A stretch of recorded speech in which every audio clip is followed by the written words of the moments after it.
베냐민 사람 사울이라는 제목으로 우리 함께 은혜를 나누겠습니다. 이스라엘 백성들이요, 왕을 요구했거든요. 이 사무엘상 8장에 가면 우리에게 왕을 달라고 왕을 요구해요. 그래서 하나님께서 왕으로 선택하시고 세우는 사람이 사울입니다. 이스라엘의 초대 왕이 되는데, 오늘 9장 말씀은 그 사울을 왕으로 세우는 과정, 배경, 이제 이것을 보여주는 말씀이에요. 사울이 베냐민 지파라는 것을 보여주면서 사울의 족보가 먼저 시작이 되거든요. 우리 오늘 본문 1절 말씀을 같이 한 목소리로 읽어보겠습니다. 베냐민 지파에 기스라 이름하는 유력한 사람이 있으니 그는 아비엘의 아들이요 스롤의 손자요 베고랏의 증손이요 아비아의 현손이며 베냐민 사람이더라. 아멘. 베냐민 지파 사람이라는 거예요. 그러면서 아버지를 먼저 소개해요. 아버지 이름이 기스예요. 기스. 근데 그 기스라는 사람은 유력한 사람이라고 지금 기록하고 있습니다. 여기서 유력한 사람이라는 것은 돈도 있고 권세도 있고 사회적인 지위도 있는 사람이라는 뜻이에요. 그리고 이제 군인으로서 용맹 있는 용감한 용사, 이제 이런 뜻을 다 가지고 있습니다. 그러니까 이 사울의 아버지 기스는 꽤 괜찮은 집안이라는 걸 지금 말해주고 있는 거예요. 그 다음에 이제 그 아들을 소개하는데 그 아들이 이제 사울입니다. 우리 2절 말씀을 같이 읽겠습니다. 기스에게 아들이 있으니 그의 이름은 사울이요 준수한 소년이라. 이스라엘 자손 중에 그보다 더 준수한 자가 없고 키는 모든 백성보다 어깨 위만큼 더 컸더라. 아멘. 사울에 대한 이야기가 나오는데 사울은 준수한 소년이다 이렇게 돼 있잖아요. 잘생겼고 보기에 괜찮은 인물을 가졌다는 뜻이에요. 근데 그거보다 이제 더 중요한 의미는 뭐냐 하면 사울이 도덕적으로 인격적으로 훌륭한 사람이라는 말이 이 준수하다라는 단어에 들어가 있어요. 참 성품이 좋은 사람, 그렇게 보시면 될 것 같아요. 그리고 마음도 착하고 성품도 좋은데 키는 얼마나 더 커요? 보통 사람보다 어깨 위만큼 더 크다는 거예요. 그러니까 지금 우리로 말하면 어느 정도 될까요? 저 정도 되지 않을까요? 아니, 제가 크다는 게 아니라 제가 높은 데 좀 올라와 있잖아요. 우리 평균 키를 한 170 이렇게 잡는다면 175 뭐 이렇게 되는데 어깨 위면 한 20-30cm 더 이렇게 크지 않겠습니까? 그러면 요즘 말로 말하면 한 190, 뭐 좀 크게 잡으면 한 2m 정도 되는 그런 아주 체구가 건장한 사람이 이 사울이었습니다.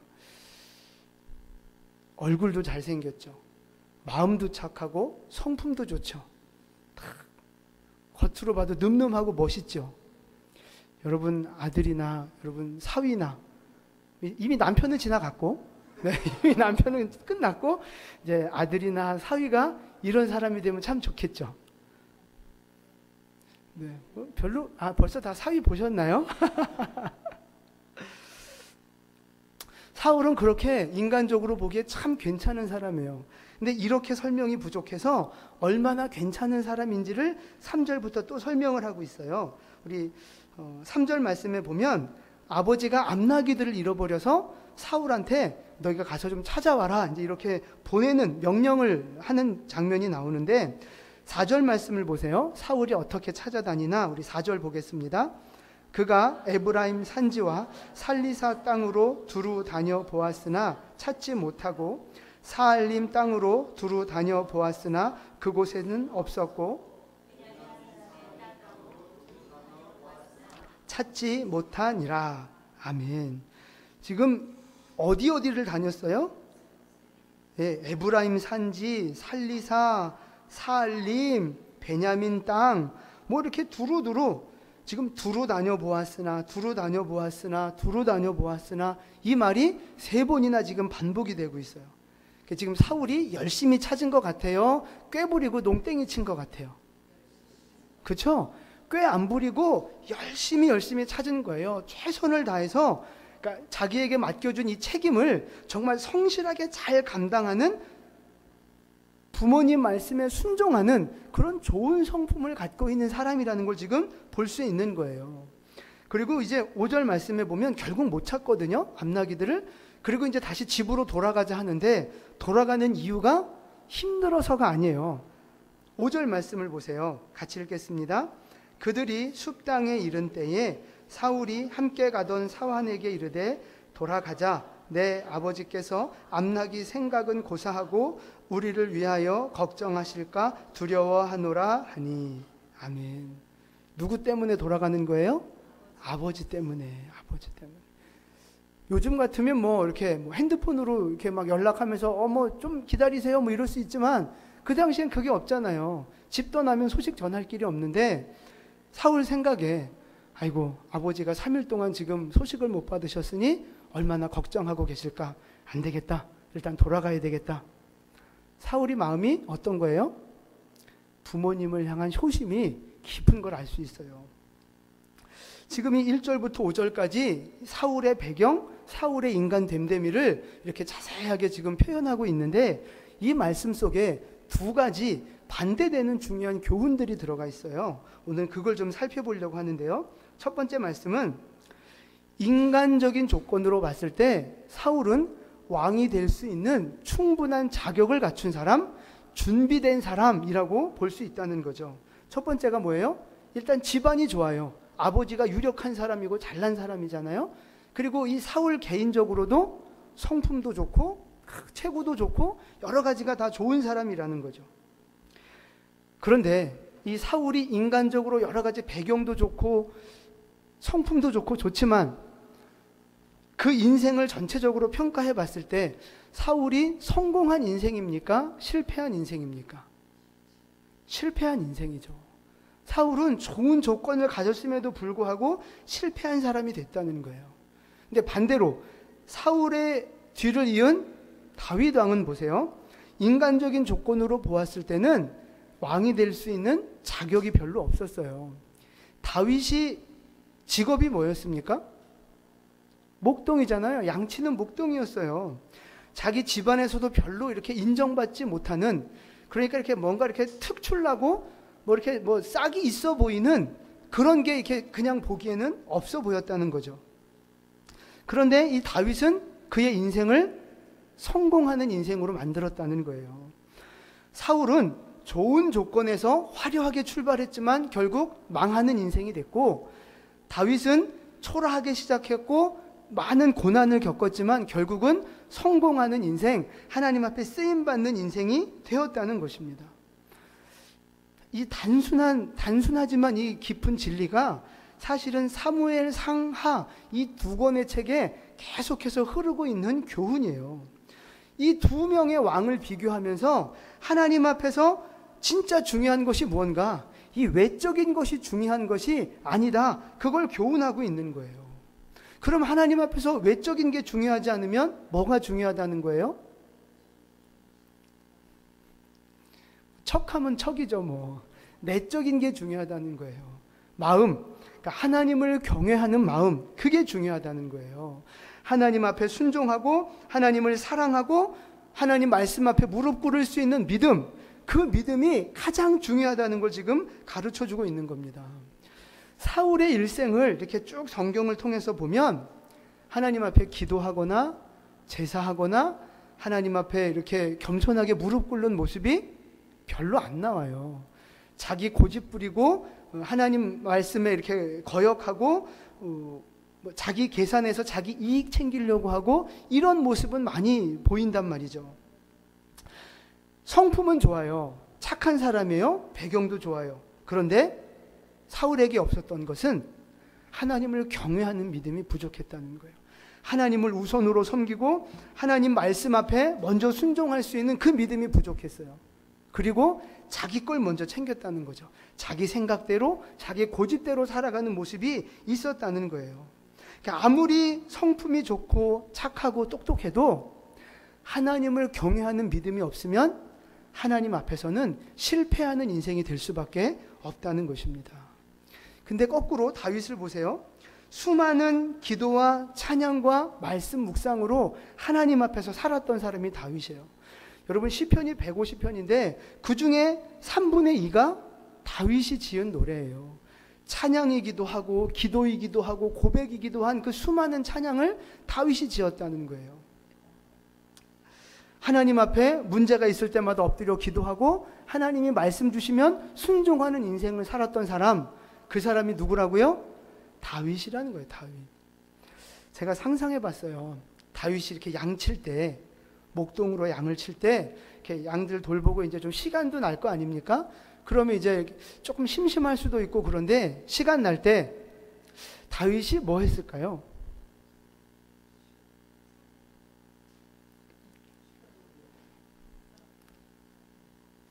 다윗이 심심할 때마다 늑대가 나타났다! 늑대가 나타났다! 웃으라고 하는 얘기인데 인상 쓰고 계시면 왜 그런 소설 있잖아요. 그 거짓말하는 목동이 늑대가 나타났다. 다윗은 시간 날 때 그런 쓸데없는 짓은 하지 않았다는 거죠. 그럼 뭐 했을까요?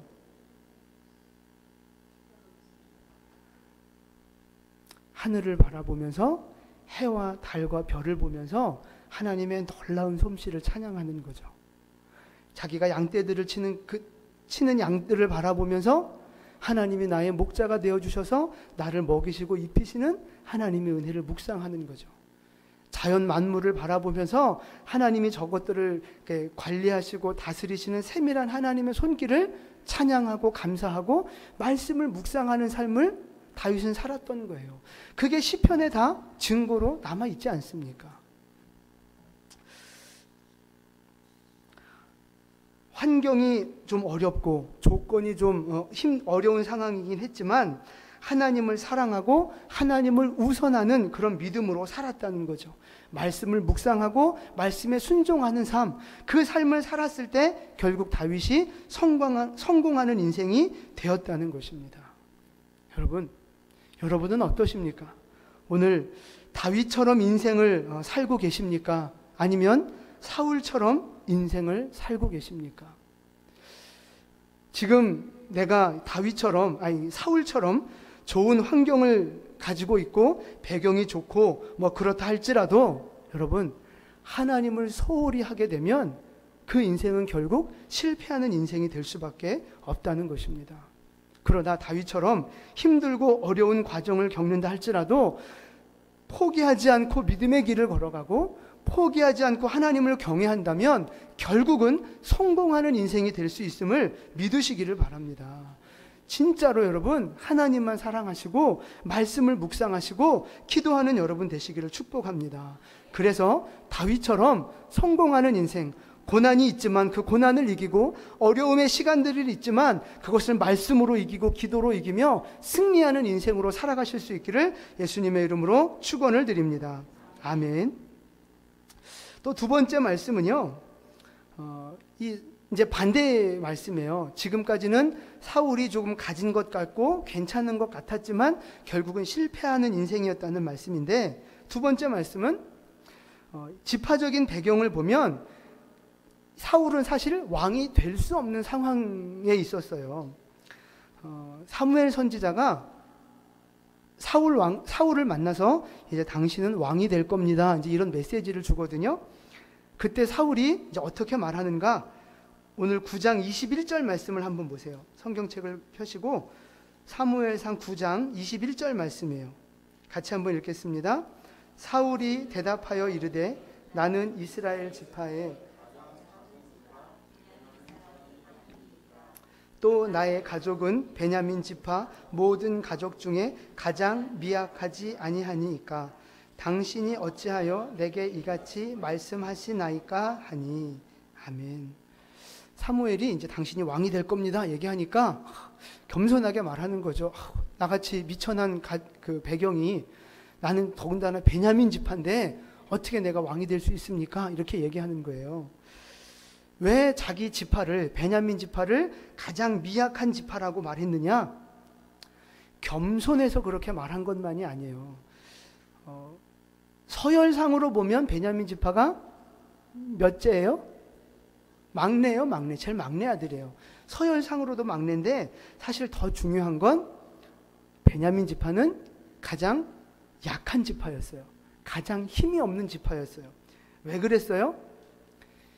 사사기 20장으로 돌아가면 아주 큰 사건이 하나 있는데 그게 뭐냐 하면 이스라엘 백성들이 12지파가 서로 전쟁을 해요. 내전이 일어나요. 11지파와 베냐민 1지파가 전쟁을 하게 되는데 그 배경이 뭐냐 하면 베냐민 지파 땅에 기브아라는 땅이 있어요. 기브아라는. 그 기브아 땅에 그 동성애가 많이 이렇게 만연돼 있었습니다. 지금도 뭐 전 세계적으로 동성애가 문제고 지금 우리나라도 이제 안전지대가 아닌데 참 문제거든요. 근데 이 동성애가 문제가 돼서 한 여자가 죽어요. 그것 때문에 이제 소위 말하는 토막 살인 사건이 일어납니다. 그 기브아 땅에서. 그래서 11지파가 이건 용서할 수 없다. 징계해야 된다. 그래서 군대를 모아서 이제 기브아 사람들을 징계하겠다고 전쟁을 나서는 거예요. 그럼 베냐민 지파가 우리가 잘못했으니까 이제 용서해 주라 하고 어떻게 했으면 좋은데 그렇게 안 하는 거예요. 기브아가 이제 자기 속한 마을이니까 감싸고 돌면서 우린 절대 그렇게 못한다. 한번 칠려면 쳐봐라. 이제 이렇게 대드는 거죠. 그래서 11지파와 베냐민 지파가 붙은 거예요. 내전이 일어난 거죠. 누가 이겼을까요? 그죠? 처음에는 베냐민 지파가 이겼는데 결국에는 11지파가 이겼어요. 베냐민 지파가 졌는데 얼마나 처참하게 졌느냐? 아이도 죽고 여자도 죽고 다 죽이고 겨우 도망가서 살아남은 사람이 몇 명인 줄 아십니까? 600명 살아남았어요. 가나안에 입성할 때 인구조사했을 때 이 베냐민 지파 인구가 45,600명이었어요. 남자만. 그런데 뭐 여자까지 하고 아이까지 하면 뭐 10만, 20만 이렇게 되지 않겠습니까? 그 사람들이 다 전멸하고 딱 600명 남은 거예요. 그러니까 이건 지파가 완전히 몰살한 거죠. 망해버린 거죠. 근데 이제 어떻게 이제 또 이제 그 600명 여자들을 구해가지고 결혼해서 거기서부터 이제 또 다시 시작하고 있는 과정이었어요. 그러니까 베냐민 지파는 굉장히 인구가 적었단 말이죠. 근데 거기에서 사울이 왕이 됐다는 건 더군다나 여러분 사울의 고향이 어딘지 아십니까? 역시 눈치 빠른 분들은, 아니 눈치 빠른 게 아니라 기도 많이 하시는 분들은 기브아 땅, 그 동성애가 만연했던 그 땅이 사울의 고향이에요. 그러니까 이게 사울의 어떤 경력? 이걸로 보면 5점이죠. 요즘 뭐 청문회 할 때 보니까 위장 전입 하나만 해도 아주 크게 문제 삼고 막 그러잖아요. 이게 5점인데 사울의 고향이 그 기브아라는 거예요.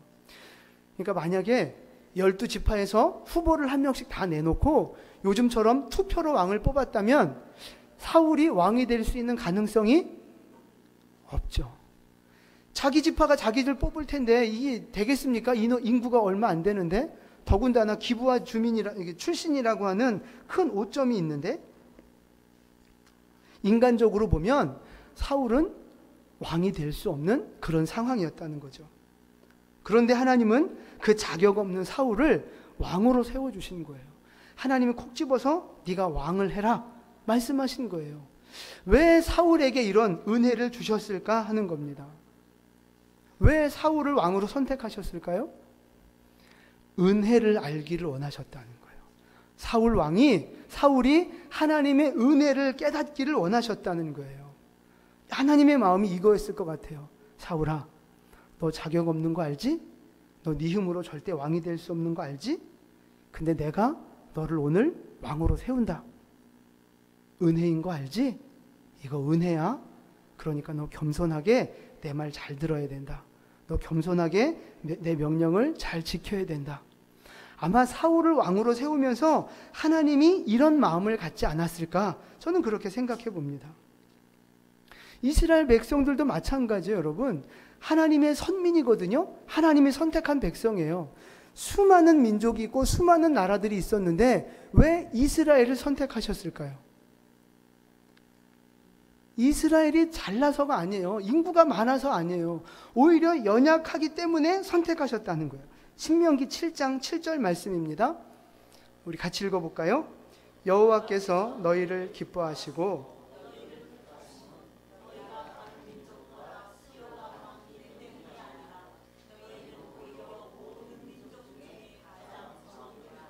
아멘. 많고 강하고 잘해서 선택한 게 아니라는 거예요. 오히려 연약하기 때문에 선택했다는 거죠. 그러면서 하시는 말씀이 뭘까요? 은혜인 걸 알라 하는 거죠. 이거 은혜다. 그러니까 너는 내 법을 잘 지켜야 되고 열방의 제사장 나라가 돼야 되고 너는 나만 섬기는 사람이 돼야 된다. 그러면 내가 너를 계속해서 높여주겠다. 이것이 하나님 우리에게 계속해서 주시는 말씀이에요. 그런데 사울과 이 이스라엘이 하나님의 이 은혜를 깨닫고 그렇게 살았나요? 그게 아닌 거예요. 오히려 하나님 앞에 불순종하고 범죄하고 하나님 멀리하고 말 그대로 배은망덕하는 인생을 살았죠. 그래서 결국 망하는 길을 걸어가게 된 것입니다. 하나님이 우리에게 주신 은혜도 마찬가지예요. 여러분, 내가 뭘 가지고 있습니까?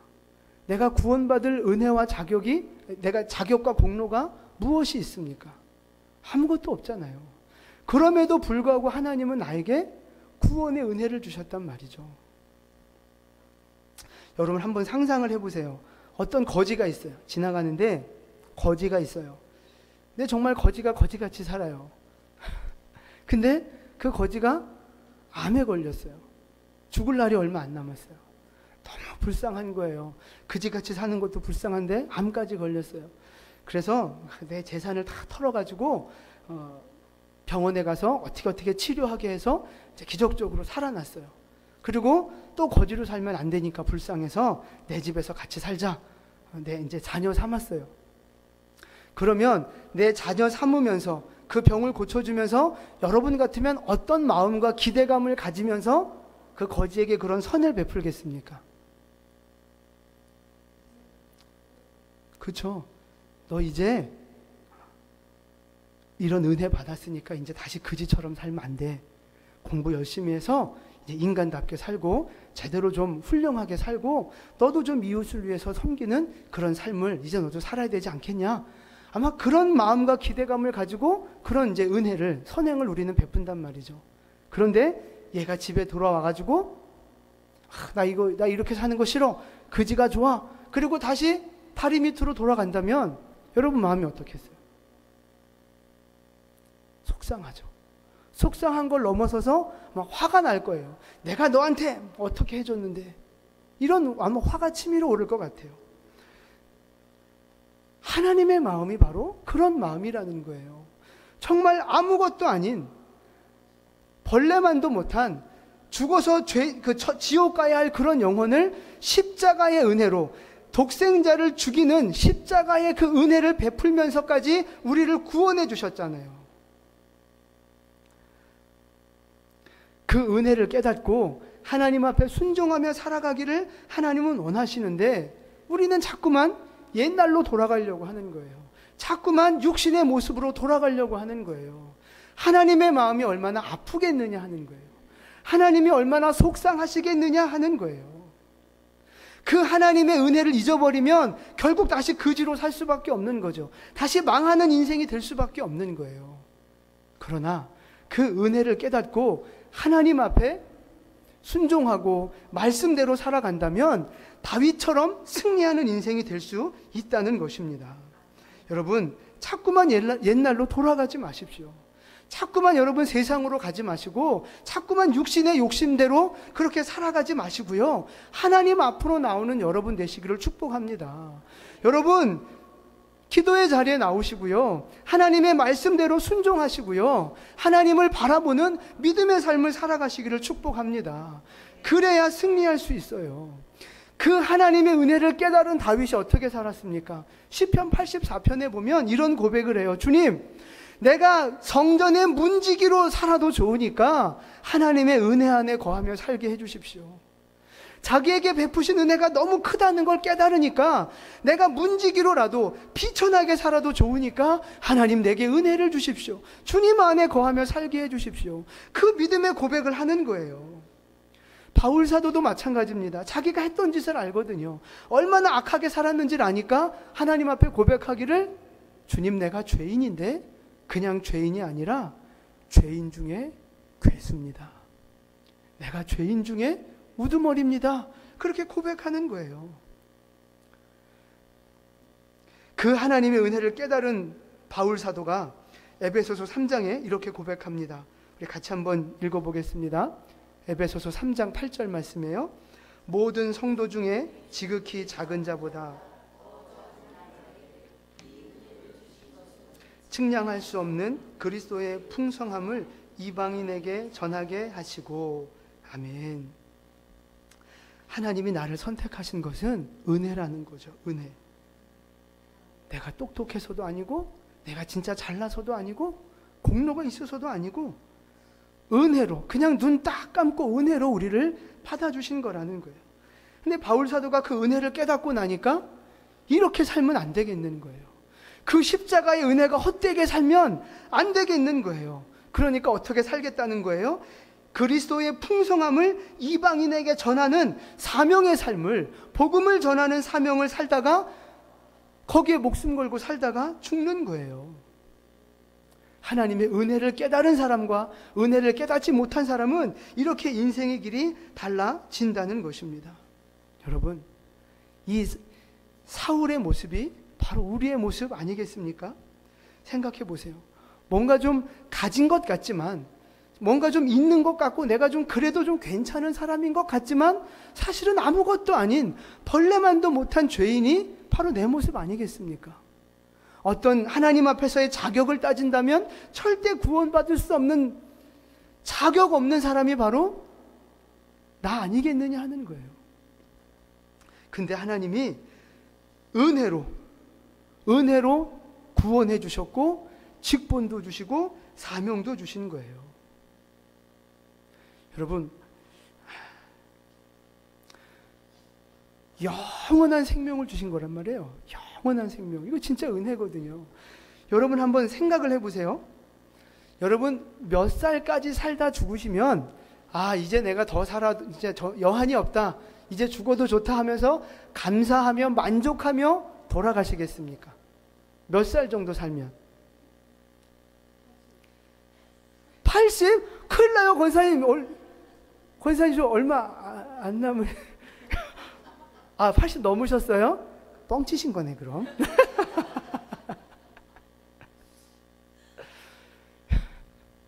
여러분 생각해 보세요. 몇 살까지 살면 만족하고 돌아가시겠습니까? 100살? 그런 노래 있잖아요. 100살의 말 불러도 뭐라고요? 뭐라고 전해라고요? 내가 알아서 간다고 전해라? 그런 노래 있잖아요. 100살까지 살아도 더 살고 싶은 게 우리 인간이에요. 200살까지 살 수도 없지만 200살을 산다고 우리가 만족하겠습니까? 근데 여러분 보세요. 내가 그러니까 암에 걸려서 죽을 뻔했는데 정말 내가 열심히 기도하고 헌신하고 정말 내가 어떻게 하나님 앞에 발버둥 쳐서 하나님이 나한테 그래 너 10년 더 살아라, 너 100살까지 살아라, 만약에 이런 그 히스기야 왕처럼 그런 생명 연장의 응답을 주셨다고 생각해 보세요. 어떻겠어요? 별로 삶에 의욕이 없으신데요? 그럼 오늘 천국 가시겠습니까? 얼마나 감사하겠어요. 앞으로 3개월밖에 못 사는 줄 알았는데 15년, 20년을 하나님이 더 연장시켜 주신다면 얼마나 감사하겠어요.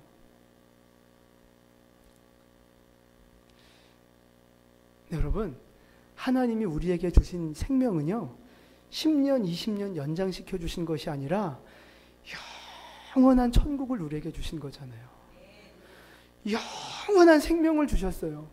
고통도 없고 눈물도 없고 아픔도 없는 그 영원한 생명을 나한테 선물로 주셨단 말이에요. 여러분, 내가 만약에 헌신을 하고 헌금을 하고 뭔가 내가 수고를 해서 그 대가로 영원한 생명을 얻을 수 있다면 도대체 얼만큼을 헌금해야 영생을 대가로 받을 수 있겠습니까? 내가 얼만큼을 희생하고 헌신해야 그 대가로 내가 영원한 생명을 얻을 수 있겠습니까?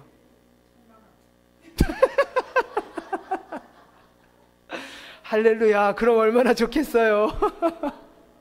1,000만 원만 모아서 헌금하면 천국 가는 거잖아요. 그럼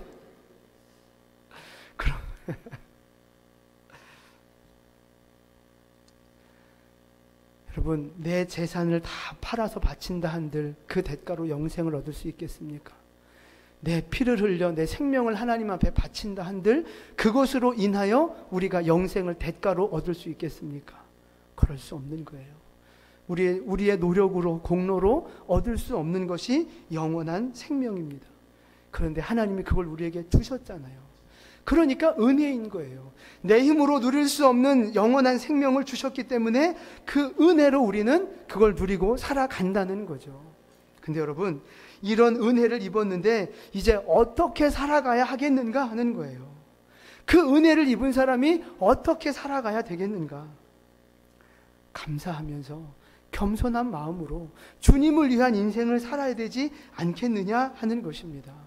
여러분, 예수님의 그 십자가의 고난이 헛되지 않도록, 나를 위해 피 흘려주신 주님의 그 은혜가 헛되지 않도록 하나님 앞에 믿음으로 살아가시기를 축복을 드립니다. 은혜를 주신 하나님 말씀에 순종하시기를 바라고요. 정말 나에게 그 큰 은혜를 베풀어 주신 하나님 앞에 정말 우리의 삶을 드리는 삶을 사셨으면 좋겠습니다. 나를 죽음 가운데서 누군가가 건져줘도 그 은혜가 너무 감사한데, 누가 나한테 정말 없을 때 1억, 10억만 나한테 준다 그래도 정말 눈물 나게 감사할 텐데, 나에게 영원한 생명을 주신 하나님 앞에 내 인생을 왜 못 바치겠습니까? 내 가진 것을 왜 하나님 앞에 못 드리겠습니까?